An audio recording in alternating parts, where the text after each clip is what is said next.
بسم الله الرحمن الرحيم الحمد لله رب العالمين والصلاة والسلام على أشرف الأنبياء والمرسلين نبينا محمد وعلى آله وصحبه أجمعين أما بعد. Donc nous poursuivons notre lecture du Mukhtasar al-Ghayt wa al-Taqrib متن أبي شجاع أحمد ابن الحسين الأسبهاني العبداني الشافعي ورحمة الله عليه رحمة واسعة. Donc nous sommes toujours dans le chapitre de la Zaka, Kitab al-Zaka, et nous sommes arrivés au fasl qui concerne Nisab al-Dhahabi wal-Fidda. On avait terminé lors du dernier cours al-Zakat, Zakat al-Khalitayn, donc la Zakat, l'aumône légale concernant les troupeaux qui sont mis en commun, donc ce qu'on appelle Zakat al-Khalitayn ou Shurut al-Khulta. Et là, on va rentrer dans ce qu'on appelle Faslun fi Nisab al-Dhahabi wal-Fidda, le taux de l'aumône légale sur l'or et l'argent. تفضل يا أخي. La quantité imposable d'or est de 20 mithqal sur lesquels on prélève un quarantième, c'est-à-dire un demi-mithqal, sur une quantité plus grande. Le prélèvement s'opère de la même manière. La quantité imposable d'argent est de 200 dirhams sur lesquels on prélève un quarantième, c'est-à-dire 5 dirhams sur une quantité plus grande. Le prélèvement s'opère de la même manière sur les parures dont le port est licite, il n'est pas dû d'aumône légale. أيوة طيب ممتاز. Donc ici, Al-Qadi Abu Shuja' rahimahullah ta'ala nous explique un point, c'est que déjà, Al-Dhahab wal-Fidda, premier point, Al-Dhahab wal-Fidda, ils sont soumis à la zakat également, l'or et l'argent. Mais pour cela, il faut qu'il y ait un nisab, il y a un taux imposable. Le taux imposable il nous dit 20 mithqala. 20 mithqala. Ça, c'est un nisab. 20 mithqal. Sur lesquels on prélève un quarantième. Ce qu'on appelle rubu' al-ushr. Wa huwa nisf al-mithqal. Bon, qu'est-ce que cela signifie? En d'autres termes, aujourd'hui, pour faire plus simple, l'or, le nisab de l'or, cette quantité, ce taux imposable, c'est entre 80 et 85 grammes d'or. Entre 80 et 85 grammes d'or. Pour l'argent, il nous dit, Al-Qadi, que pour l'argent, c'est 200 dirhams. C'est 200 dirhams. Tamam. Le taux imposable pour l'argent, de nos jours, ça reviendrait à peu près 595 grammes. À peu près. Dans ces eaux-là. 595 grammes d'argent. Aqariban. Taïb. Jamil. Et ici aussi également, on prélève rubu' al-ushr. Rubu' al-ushr, c'est, encore une fois, un quarantième. Rubu' al-ushr. Un quarantième. Tamam. Jayid. Ensuite, on nous dit, sur les parures, al-huli, dont le port est licite, il n'est pas dû d'aumône légale. أيوة على المذهب لا تجب في الحلي المباح زكاة. Donc dans le madhab, le mu'tamad, c'est que, barakallahu fikum, les parures, il n'y a pas de zakat dessus. Comme dans le hadith du prophète sallallahu alayhi wa sallam, laysa fil huli zakat. Même si ce hadith, certains euh, le considèrent comme étant faible, barakallahu fik. Cependant, dans le mu'tamad fil madhab, le madhab al-jadid, c'est qu'il n'y a pas de zakat pour al-huli. Dans le qadim, si, l'ancien avis du madhab, c'était qu'il y avait, pour ça aussi, il y avait zakat. Là, fil jadid, là. طيب. Il faut savoir que dans cela, rentre quoi donc? Rentre ce qu'on appelle al-naqdan. Rentre ce qu'on appelle al-naqdan. C'est quoi al-naqdan? C'est l'argent, al-nuqud, al-awraq al-naqdiyya. Al-awraq al-naqdiyya. Ça rentre dedans. Ça rentre dans az-zaka. Tamam. طيب. Quel est le nisab de cet argent? Quel est le taux imposable, etc. إلى آخره. قال les fuqaha, ils ont dit, on fait concernant l'argent, ce qu'on appelle al-awraq al-naqdiyya, la monnaie que nous avons de nos jours, on fait une analogie sur le nisab de l'or. On fait une analogie avec quoi donc? Le nisab de l'or. Le taux imposable de l'or. On se base sur cela. On se base sur ce que vaut l'or aujourd'hui, de nos jours. Qu'est-ce que ça vaut 80 ou 85 grammes d'or? Qu'est-ce que cela vaut aujourd'hui? Tamam. Et on regarde la somme qui nous est donnée. Si on a cette quantité d'argent, si on possède cette quantité d'argent, barakallahu fikum, et que cet argent, elle a fait ce qu'on appelle al-hawl, donc pendant d'une durée de une année lunaire, on avait cet argent qui a atteint ce nisab, le taux de l'aumône légale. Dans ce cas-là, on va sortir au rubu' al-ushr, un quarantième de cet argent. Tamam. Aujourd'hui, certains disent 2,5%, ils calculent aujourd'hui, ils disent 2,5%, il a akhirihi. Lakin, on sort, quoi donc, un quarantième rubu' al-ushr, tout comme al-dhahab ou al-fidda, tout comme l'or et l'argent. On procède de la même façon. Tafaddal ya akhi. Le taux de l'aumône légale sur les grains et les fruits. La quantité imposable de grains et de fruits est de 5 wasq, c'est-à-dire de 1600 ritls d'Irak. Une quantité plus grande est considérée de la même manière.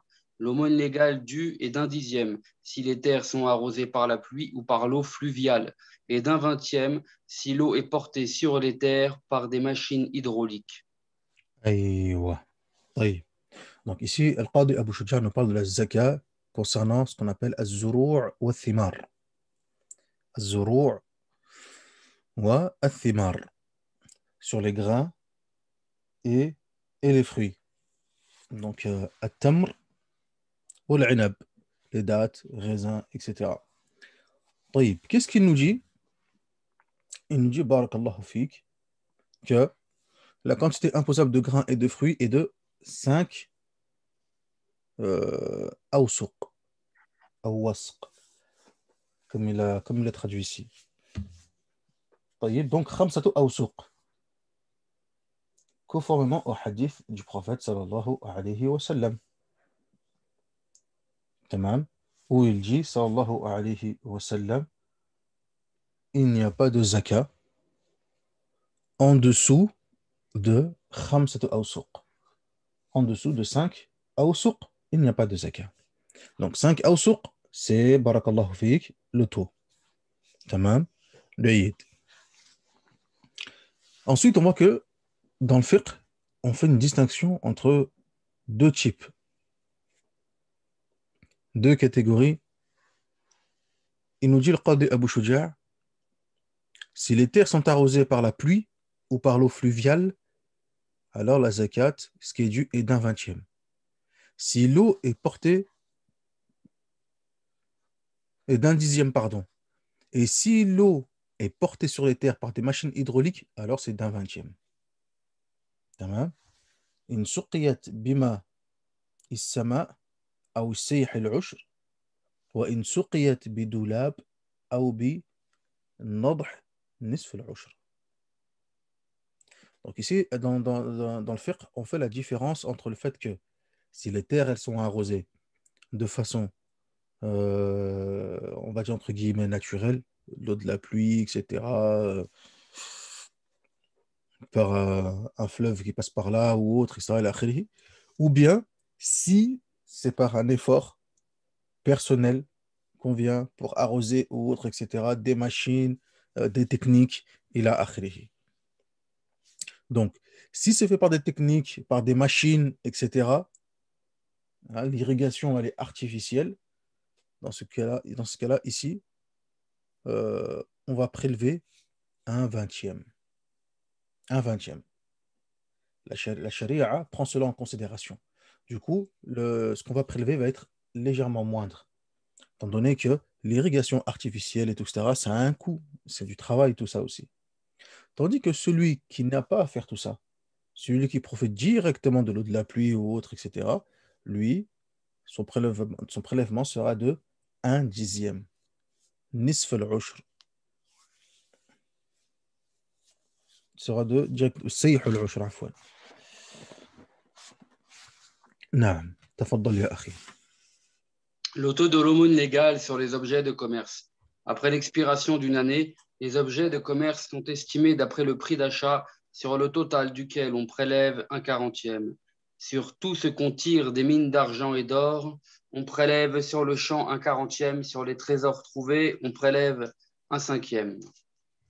أيوة. Donc ici, Al-Qadi Abu Shuja', rahimahullah ta'ala, a traité de 2 points. Le premier zakat qu'on appelle urud al-tijara, la zakat sur les objets de commerce. Ensuite, il traite d'un autre point, c'est al-zakat fi al-ma'dini wal-rikaz. Al-zakat fi al-ma'dini wal-rikaz. On va y venir sur ce point. Premier point, urud al-tijara. Urud al-tijara.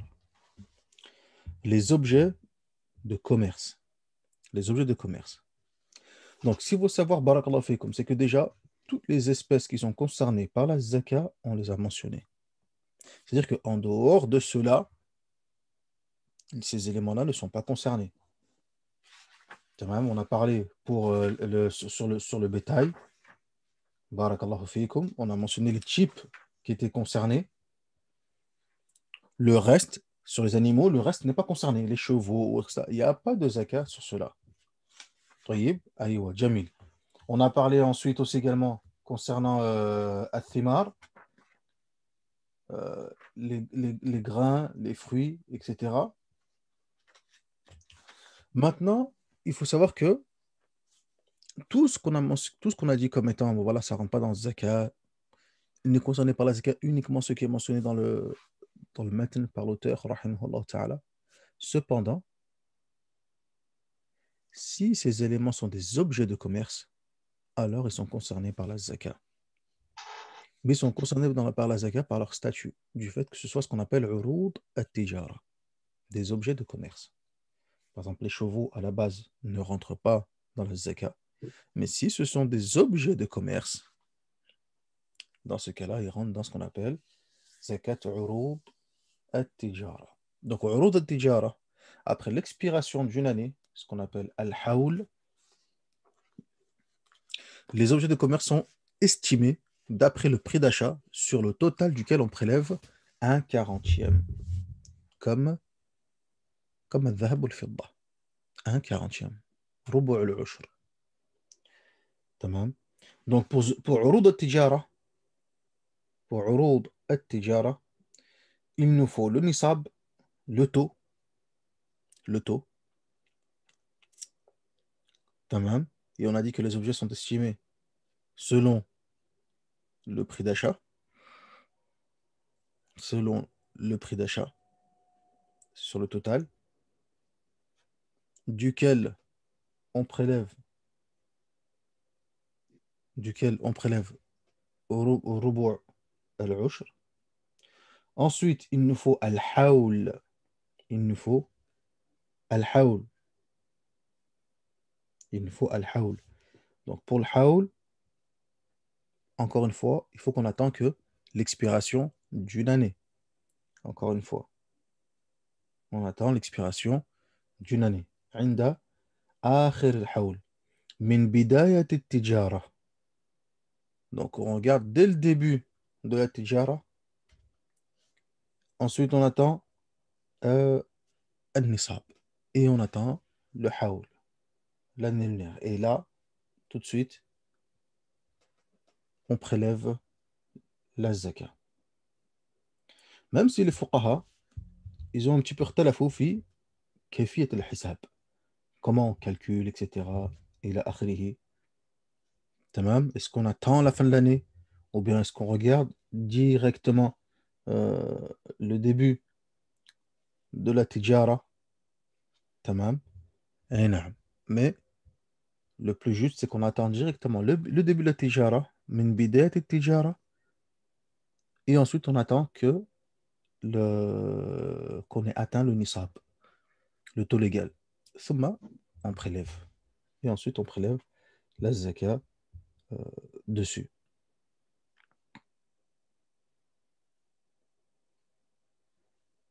On prélève la zakat dessus. On calcule dès le départ du commerce les objets. On regarde le moment où il a commencé. À partir de là, on regarde de ce qu'il a commencé jusqu'à la fin de l'année lunaire. On va répéter pour que ce soit clair, Inch'Allah, tabaraka wa ta'ala. Je regarde du début du commerce, au moment où il a commencé cette tijara. J'ai mes objets de commerce, je sais pas moi, des chevaux par exemple. Je commence à partir de là mon calcul du début. Quand je parle du début, je ne parle pas de l'année lunaire ou de la fin de l'année. Là, je parle du début du commerce. Faqat, Bidayat ou Tijara. On regarde Bidayat et Tijara. Du début du commerce. Ensuite, j'attends mon année lunaire, qu'elle se termine à partir de là.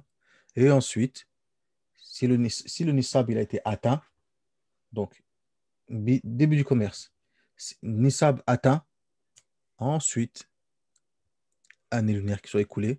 Et là, je paye ma zakat sur ce qu'on appelle Uroud at-Tijara, les objets de commerce, quels qu'ils soient, à partir du moment que ces objets sont licites. Ensuite, le Qadi Abu Shuja' dit tout ce qu'on tire des mines d'argent et d'or, on prélève sur le champ un quarantième. Sur les trésors trouvés, on prélève un cinquième. Alors, les mines, المعدن أو المعادن معادن الذهب والفضة. Donc, ce sont les mines, directement les mines d'or ou les mines d'argent, etc. Et la Sur cela, on va prélever directement rubu' al-ushr. Directement, rubu' al-ushr. Directement. Tandis que, sur ce qu'on appelle al-rikaz, qu'est-ce qu'un rikaz? Un rikaz, c'est ce qu'on appelle dafin al-jahiliya. Dafin al-jahiliya. Al-rikaz, c'est un trésor qui a été trouvé, mais c'est un trésor qui a été enterré depuis l'époque de la jahiliya. Ça, c'est une condition. C'est que ce trésor, il a été enterré, enfoui avant l'islam. Donc, si on trouve un dépôt, un trésor, datant d'une époque où l'islam s'était déjà introduit dans le pays ou dans cette région, ce dépôt appartient au propriétaire. Et là, on rentre dans un autre chapitre qui est Bab al-Luqata, ce qui a été trouvé, les objets perdus.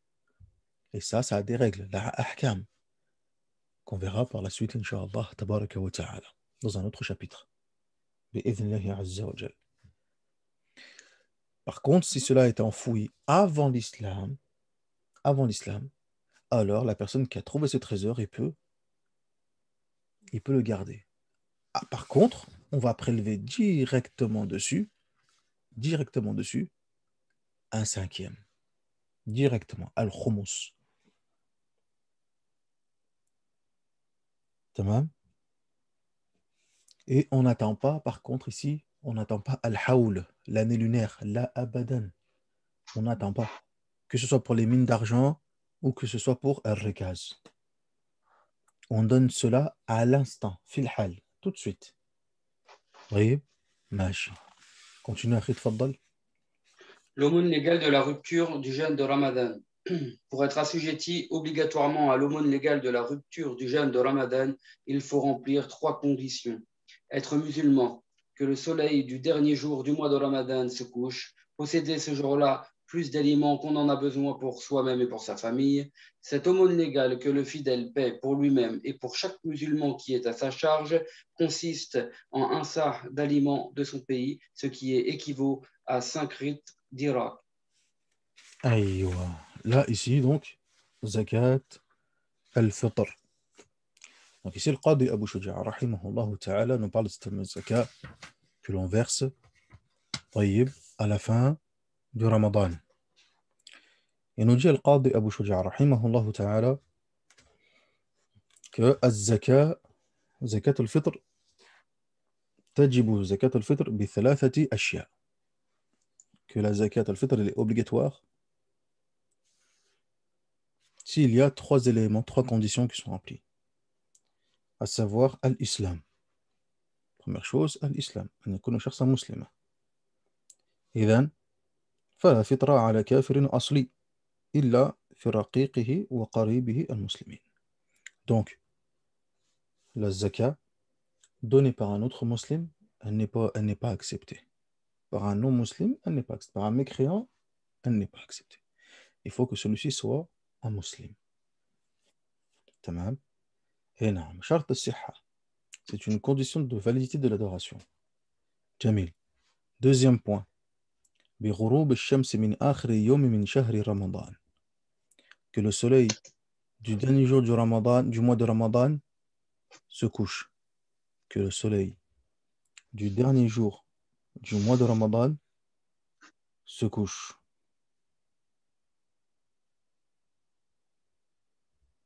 طيب. Et non. En sachant que, barakallahu fikum, dans le madhab, il est tout à fait possible de sortir zakat al-fitr en amont, en avance. Un jour avant, 2 jours avant, 3 jours avant, 4 jours avant. طيب. Dans le madhab, la haraj. في ذلك. عند الشافعية لا حرج في ذلك. Il n'y a pas de mal sur cela, Inch'Allah, tabaraka wa ta'ala. Ici, on parle de l'obligation. Ce qui est obligatoire, c'est de sortir à ce moment-là. Ça, c'est obligatoire. À quel moment ça devient obligatoire? C'est à ce moment-là. Voilà, l'insan, il peut la sortir avant. S'il veut, il peut la sortir avant. La bas. Ce n'est pas obligatoire, mais cela est possible. Ma fi ishkal. طيب. Mais là où il rentre dans l'obligation, c'est lorsque le soleil se couche, كما قلنا. تمام. جيد. ثم قال ووجود الفضل عن قوته وقوت عياله في ذلك اليوم. Posséder ce jour-là plus d'aliments qu'on en a besoin pour soi-même et pour sa famille. Et pour sa famille. تمام. Qu'il ne soit pas lui-même, jazakallah khair, dans le besoin. Qu'il ne soit pas lui-même dans le besoin. Dans quel cas, c'est lui qui mériterait à ce qu'on lui donne zakat al-fitr. طيب. Ensuite, c'est aumône légale que le fidèle paye pour lui-même et pour chaque musulman qui est à sa charge. Donc, il sort la zakat pour chaque tête du foyer. Par exemple, le père de famille va sortir zakat al-fitr pour chaque tête de son foyer. طيب. Et cela consiste à un sa' d'aliments. Un sa' d'aliments de son pays, de ce qui équivaut à 5 ritl bardadi. Donc, en sachant qu'un sa', c'est arba'at amdad. Ce qui équivaut à peu près en kilogrammes, 2,5 kg, à peu près. 2,5 kg. Tamam. Min quti baladihi. Min quti baladihi. D'aliments de son pays. Qut al-balad. Aliments de son pays. Du riz ou autre, etc. Mais quelque chose de son pays. Qut. Et il faut que ce soit un qut qu'on appelle en arabe qut muddakhar. Quelque chose que l'on peut conserver. طيب. Quelque chose que l'on peut conserver comme les pâtes, comme le riz, comme la semoule, etc. Jamil wa hakada. Donc on appelle ça qut muddakhar. Quelque chose que l'on peut conserver. Pas quelque chose de périssable assez rapidement comme les fruits par exemple. Tamam. Ou les légumes. Wa hakada. Là, quelque chose qui peut conserver إن شاء الله تبارك وتعالى حتى يستفيد. طيب جميل. Ensuite, après, continue, تفضل. Les bénéficiaires de l'aumône légale. L'aumône légale est distribuée aux 8 catégories de bénéficiaires que Allah subhanahu wa ta'ala a mentionné dans son livre, Sourate 9, verset 60. Les aumônes ne sont destinées qu'aux indigents et aux pauvres, à la rétribution de ceux qui les perçoivent, au ralliement des cœurs, au rachat des esclaves, à libérer des débiteurs pour la cause d'Allah et à secourir le fils du chemin, ou à ceux de chaque catégorie qui sont présents. أيوة. Alors, depuis tout à l'heure, on parle de la zaka. La zaka, il faut sortir la zaka, le montant de la zaka, etc. إلى آخره. ولكن إلى من? À qui on donne cela? Qui sont les bénéficiaires? من هم مصاريف الصدقات. قال الشيخ أبو شجاع رحمه الله تعالى: ويدفع الزكاة إلى الأصناف الثمانية الذين ذكرهم الله تعالى في كتابه العزيز في قوله تعالى: إنما الصدقات للفقراء والمساكين والعاملين عليها والمؤلفة قلوبهم في الرقاب والغارمين وفي سبيل الله وبني السبيل. Ce qu'on appelle les 8 bénéficiaires de la zaka. Les 8 bénéficiaires de la zaka. Tamam. Et non. On va s'arrêter là, Inch'Allah, tabaraka wa ta'ala, et on verra, bi'idnillahi azza wa jal, justement, fi dars al-qadim, dans le prochain cours, en détail, justement, qui sont ces bénéficiaires de la zaka, à qui on doit donner cette zaka, ces 8 personnes mentionnées dans le verset du Coran, qui sont les indigents, les pauvres, ceux qui la perçoivent, pour le ralliement des cœurs, pour le rachat des esclaves, pour libérer des débiteurs, pour la cause d'Allah, fi sabilillah, et à secourir le fils du chemin, Ibn Sabil, le voyageur. Donc on verra tout cela en détail في درس القادم إن شاء الله تبارك وتعالى والحمد لله رب العالمين وصل اللهم على نبينا محمد وعلى آله وصحبه أجمعين سبحانك اللهم وبحمدك أشهد أن لا إله إلا أنت أستغفرك وأتوب إليك.